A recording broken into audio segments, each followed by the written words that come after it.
هو الذي أرسل رسوله بالهدى. 6:30 утра. Праздничный азан возвещает об окончании священного месяца Рамазан, особенного для каждого верующего, месяца благих деяний и светлых мыслей.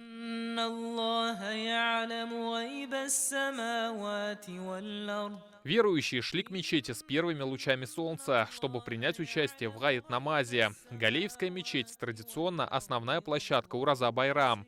Гостей так много, что на молитву они собираются и в самой мечети, и во дворе. Сюда пришли более 600 верующих. الرحمن الرحيم. В общих рядах раис республики вместе с сыном. Здесь же руководитель администрации Азгат Сафаров, духовенство и бойцы СВО, в том числе Герой России Расим Баксиков. Все внимают проповеди муфтия Татарстана. В ней Камиль Хазрат Самигуллин призвал мусульман поддерживать военнослужащих, выполняющих боевые задачи на СВО. Также напомнил, 2024 объявлен годом семьи. Муфти подчеркнул, сохранение традиционных семейных ценностей — залог стабильного развития общества и государства. Сердечно поздравляю мусульман России с праздником Ураза-Байрам. По традиции Камиль Хазрат Самигуллин зачитывает поздравления с Ураза-Байрам от Рустама Минниханова и Владимира Путина. На протяжении столетий Ураза-Байрам олицетворяет для последователей ислама радость обновления, стремление к нравственному совершенствованию, чистоте помыслов и поступков.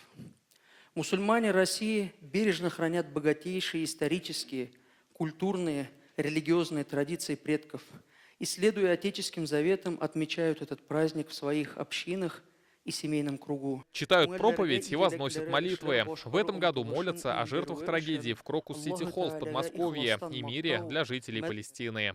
Залимнарна харап ит, жеберләнгән кешеләргә ярдәм ит.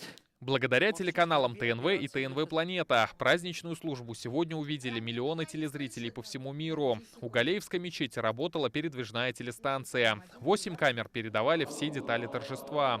Трансляцию вели Лейсан Хуснуллина из ТНВ и Роман Зиякаев, преподаватель Российского исламского университета. Поздравляем всех мусульман с этим светлым праздником. Ураза-Байрам — это день сплочения и единения. Сегодня принято ходить в гости и поздравлять друг друга с окончанием священного Рамазана. Впрочем, вершить добро в исламе предписано всегда. وسلام على المرسلين والحمد لله رب العالمين. Рамиль Галиуллин, ТНВ, Казань.